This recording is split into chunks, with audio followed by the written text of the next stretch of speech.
मंडळी, संवाद वाहिनीच्या आजच्या भागामध्ये तुम्हा सर्वांचं मनापासून स्वागत. 23 एप्रिल हा जागतिक पातळीवर आपण पुस्तक दिवस म्हणून साजरा करतो. पुस्तकाला सर्वांपर्यंत पोहोचवणे, त्याबद्दल जागरूकता निर्माण करणे, वाचन संस्कृती वाढवणे, त्याचबरोबर कॉपीराईटला प्रोत्साहन देणे, साहित्य आणि लेखकाचा सन्मान करणे, ह्या सर्व प्रयोजनाने युनेस्कोने हा दिवस साजरा करायला सुरुवात केली. वाचन संस्कृती टिकवणे, ज्ञानाचा प्रसार करणे, या सर्वांसाठी हा महिनाभर जो आहे ते विविध कार्यक्रम राबवले जातात. या संदर्भात गुरु ठाकूर काय म्हणतात बघूया. घरातल्या बंद कपाटात, मोकळ्या शेल्फवर, पलंगाखाली, नाहीतर अडगळीच्या कोपऱ्यात, जिथे सापडेल तिथून उचला तुमच्या स्पर्शासाठी आसुसलेलं एक पुस्तक. अगदी तुम्ही पूर्वी वाचलेलं का असेना, धूळ झटकून उघडा, शक्य तितके वाचा. निराश नाही करणार ते. काहीतरी नवे सापडेल किंवा जुनेच नव्याने उमगेल.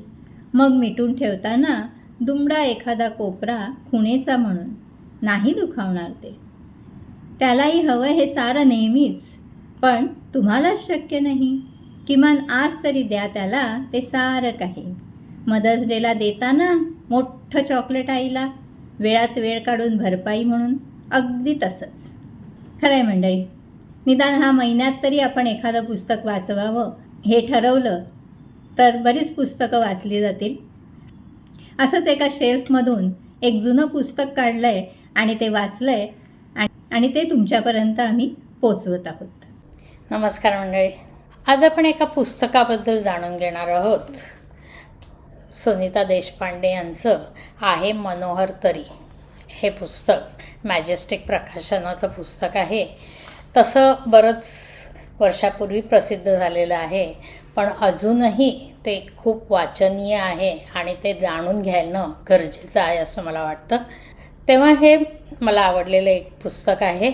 मनोहर तरी हे पुस्तक सुनीता देशपांडे यांचं मॅजेस्टिक प्रकाशनाने 1990मध्ये त्याची पहिली आवृत्ती आली होती. हे पुस्तक सुनीताबाईंनी कवितांना अर्पण केलं आहे. त्या म्हणतात, ज्यांनी आयुष्यभर मला साथ दिली अशा या कवितेंना हे पुस्तक अर्पण. हे पुस्तक आत्मचरित्रपर नक्कीच आहे. सुनीताताई म्हणतात की हे आत्मचरित्र नाही, पण आठवणीच्या प्रदेशातील ही स्वैर भटकंती आहे. 4-5 वर्षाच्या काळात योजना न आखता केलेलं हे त्यांचं लिखाण आहे. त्या म्हणतात, एकटी असले की समोर कोण कधी उभं ठाकेल याचा नेम नाही. जशा जशा त्यांना आठवणी आणि अनुभव आठवत गेले तसतसं त्यांनी हे लिहिलेलं आहे. पुस्तकाची सुरुवात लहानपणीच्या आठवणींनी होते. स्वतःच्या आईवडिलांच्या स्वभावाचं वर्णन त्या तटस्थपणे करतात. आईच्या सोवळ्याओवळ्याबद्दल नापसंतीसुद्धा व्यक्त करतात, पण त्याचबरोबर त्या किती प्रेमळही होत्या तेही सांगतात. आईप्रमाणे सासूबाईंच्याही स्वभावाचं वर्णन त्या नक्कीच करतात, पण दोघींशी त्यांच्या वागणुकीत जे फरक होता, आईशी ते आपुलकी होती, आपलीच आहे असं म्हणून त्या त्यांना गृहीत धरत होत्या असं त्या म्हणतात. तर सासूबाईंच्या बाबतीत मात्र ते शक्य तेवढे उपचार पाळत असत. सासूबाईंचा वाढदिवस त्या साजरा करत, पण आईचा वाढदिवस त्यांना कधीच साजरा केलेला आठवत नाही. सासरी आल्यावर त्यांना आईचा वाढदिवस कधी असतो ते कळलं. त्याचप्रमाणे त्या म्हणतात की माझा स्वतःचा वाढदिवससुद्धा भाई किंवा इतर कोणाच्याही लक्षात नसायचा ह्याची खंतही त्या व्यक्त करतात. माहेर आणि सासर येथील वातावरण आणि वळणात फरक होता, ते बारकाईने या सुनीताताईंनी मांडलेलं आहे. आप्पा आईच्या मृत्यूनंतर मृत्यूविषयीचे विचार त्यांच्या मनात दिशा घेऊ लागले. जन्म मृत्यू आपल्या हातात नाही, पण दोघांना जोडणारा प्रवास तर आपल्या हाती असतो की नाही. परिस्थितीची ताकद, आपले आईवडील, पूर्वज ह्यांच्या वारशातून निर्माण होणारी सुखदुःखे हे सगळेच परस्वाधीन. हे सर्व गुंतागुंतीचं आहे. त्यांचे मृत्यूविषयकचे विचार, त्यांच्या अनुभवाबद्दल प्रसंगाने सुनीताताईंनी छान वर्णन केले आहे. भीती ही शारीरिक असते की मानसिक असं त्या प्रश्न करतात. त्या म्हणतात, माणसाला 2 पिंड असावेत. एक आईवडील पूर्वज यांच्यापासून लाभलेला असा हा संस्कारिक पिंड आणि दुसरा आदिमाने काढून लाभलेला कोणताही संस्कार करून घ्यायला राजी नसलेला असा हा दुसरा मूळ पिंड. पुढे त्या एकटेपणाबद्दल सुद्धा बोलतात. त्या म्हणतात, स्वतःच्या विचाराने जगणाऱ्या माझ्यासारख्या व्यक्तीने खरं तर एकटं राहावं, एकटं जगावं आणि एकटंच मरावं. त्या त्यांच्या आजीबशी असलेल्या जवळीकबद्दल पण सांगतात. त्यांच्या आयुष्यातला हा सुखाचा काळ होता. ती त्यांची सावत्र आजी जी एकटीच राहायची. धामापूरला त्यांचं घर, त्या घरातील विहीर आणि ती आजी ह्याची सुनीताबाईंची भावनिक जवळीक खूप होती आणि त्याचं छान वर्णन आपल्याला या पुस्तकात वाचायला मिळतं. आणि ते डोळ्यासमोर सुद्धा उभं राहतं आणि धामापूरची आजी आपल्याही पुस्तक वाचून झालं तरीसुद्धा लक्षात राहते. सुनीताबाईंचं लग्न याविषयी पण त्यांनी त्यांच्या भावना खूप प्रामाणिकपणे व्यक्त केल्या आहेत. लग्नाच्या बंधनाशी सहमत नसलेल्या पण त्या भाईंच्या आग्रहाखातर रजिस्टर लग्नाला तयार झाल्या. लग्नापूर्वी त्यांनी 1942च्या चळवळीत भाग घेतला. स्वतंत्र विचाराच्या असल्यामुळे घर सोडून त्या एकट्या राहिल्या. त्या काळातल्या त्यांच्या आठवणी आणि अनुभव खूप वाचनीय आहेत. विविध प्रकारच्या व्यक्तींना सामोरे जाताना, मानाने समाजात जगताना मनाची काय अवस्था झाली होती ह्याचं वर्णन स्पष्टपणे आणि तटस्थ भूमिकेतून लेखिकेने या पुस्तकात मांडली आहे. भैया ही एक त्यांची आयुष्यातली आणखीन एक खूप जवळची व्यक्ती. स्त्री पुरुष संबंधाबद्दल त्या परखडपणे आपले मत मांडतात. भैयाला त्यांचा मित्र म्हणत होता.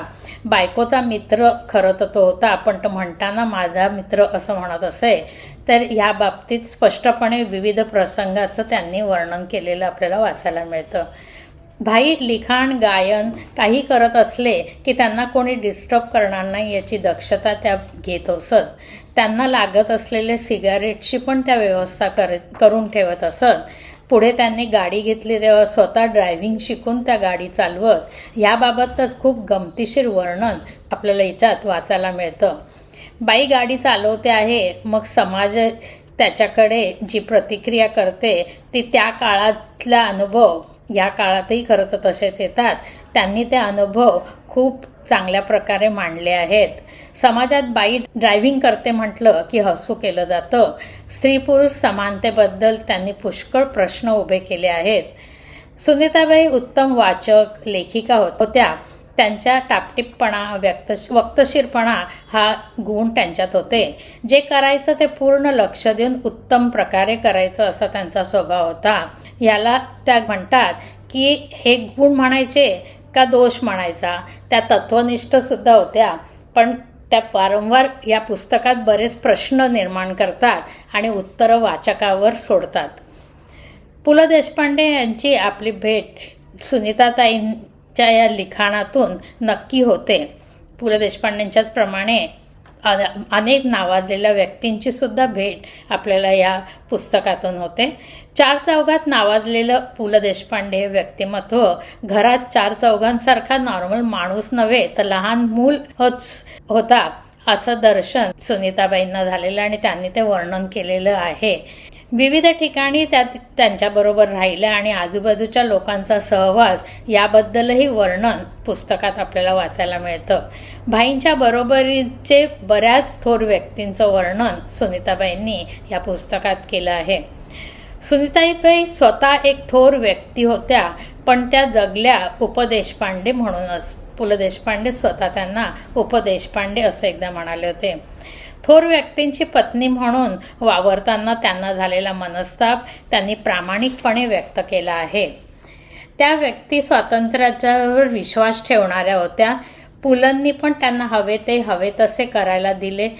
त्यांना काही करण्यास नकार दिला नाही. त्यांची जोडी एकमेकांना पूरक होती. त्या लिखाणात म्हणतात की दुसऱ्या जन्मी जर असा काही जन्म असला तर मला भाईच नवरा म्हणून मिळू दे आणि मी स्त्री म्हणूनच मला पुन्हा जन्माला यायला आवडेल.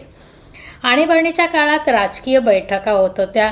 भाईंनी विचार स्वातंत्र्याचा मुद्दा धरून अनेक भाषणे केली, पण सत्ता स्थापन झाल्यावर भाईंना त्यांनी राजकारणापासून दूर ठेवलं. त्या म्हणतात, पूर्णविराम नेमका देता येणं हे महत्त्वाचं आहे. स्त्री पुरुष दोघांनी खूप मोकळेपणाने एकमेकांशी वागू शकतात. त्यांची मैत्री खरं तर होऊ शकते. मैत्रीला खूप महत्त्व आहे. कोणतीही कृत्रिम बंधने नसलेली निर्हेतुक मोकळी अशी मैत्री ही देखणी असते, असं त्या म्हणतात. हे खरं असलं तरी नवऱ्याची दुसऱ्या स्त्रीशी किंवा आपल्या बायकोची दुसऱ्या पुरुषाशी असलेली मैत्री समजून घेण्याचं भाग्य अनेकांच्या नशिबी नसते, असंही त्या म्हणतात.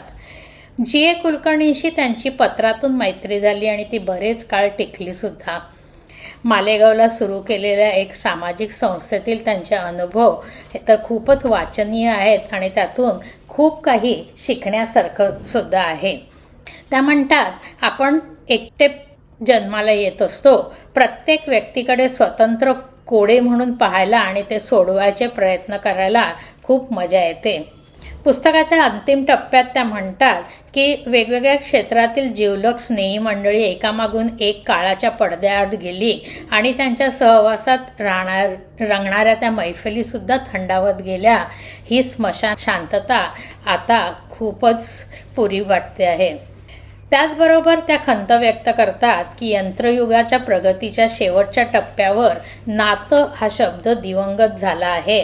अशा प्रळयातून वाचलंच तर ते पिंपळपान कोणते गुणधर्म धारण करून घेईल असा त्या प्रश्न करतात. आणि त्या म्हणतात की आता प्रश्न पुरे झाले, इथेच पूर्णविराम द्यावा. तर अशा ह्या सुनीताबाईंनी लिहिलेलं हे पुस्तक वाचल्यावर आपल्याला विचार करायला ते नक्कीच भाग पाडतं. विविध विषयांवर त्या चर्चा करतात. प्रामाणिकपणे, निर्भीडपणे आणि स्पष्टपणे त्यांचे विचार त्या मांडतात. आपल्यापुढे प्रश्न उभे करतात. उत्तरे आपण त्याची शोधायची आहे. जे घडलं ते जसेच्या तसे त्यांनी लिहिले आहे. याबद्दल त्यांचे खरंच कौतुक करावे तेवढे थोडे. केवळ पुलंबद्दलच नव्हे तर इतर कित्येक नामवंतांबद्दल याच्यात माहिती वाचायला मिळते. सुनीताबाईंना पुलं उपदेशपांडे असे म्हणत, पण खरे तर त्यांचे स्वतंत्र असे प्रभावी व्यक्तिमत्व होते. ते ह्या पुस्तकातून वारंवार जाणवतं आणि त्यांच्या स्वभावाबद्दल समाजात निर्माण झालेले गैरसमजही त्यांनी मोकळ्या मनाने इथे व्यक्त केलेले दिसतात. मॅजेस्टिक प्रकाशनाने सुनीता देशपांडे यांचेच आहे मनोहर तरी व्यतिरिक्त सोयरे सकळ, मण्यांची माळ, प्रिय जी.ए. आणि मनातलं अवकाश ही पुस्तकं प्रकाशित केली आहेत. बघूया यातलं ही इतर पुस्तकंसुद्धा वाचून आपल्या समोर जर सांगता आली तर नक्कीच प्रयत्न करू. एकूण हे पुस्तक आहे मनोहर तरी हे जे पुस्तक आहे ते अप्रतिम आणि वाचनीय नक्कीच आहे. त्यातून बरंच काही शिकण्यासारखंही आहे. तेव्हा मंडळी, तुम्हीसुद्धा हे पुस्तक जरूर वाचा. तसं ते 1990ची पहिली आवृत्ती आहे, पण त्याच्याही नंतर त्याच्या आवृत्त्या निघाल्या आहेत. आजच्या काळातसुद्धा ते खूपच शिकण्यासारखं असलेलं हे पुस्तक आहे. तेव्हा हे पुस्तक मला असं वाटतं की प्रत्येकाने नक्कीच वाचायला हवं. तेव्हा आहे मनोहर तरी हे जे पुस्तक आहे ते आपण सर्वांनी नक्कीच वाचूया. आशा करते तुम्ही पण ते वाचाल. आज इथेच थांबूया. आजचा भाग जर आवडला असेल तर लाईक करा, इतरांना शेअर करा. आमचं चॅनल सबस्क्राईब केलं नसेल तर सबस्क्राईब करायची विनंती. भेटू नवीन भागात नवीन विषयासह. तोपर्यंत नमस्कार.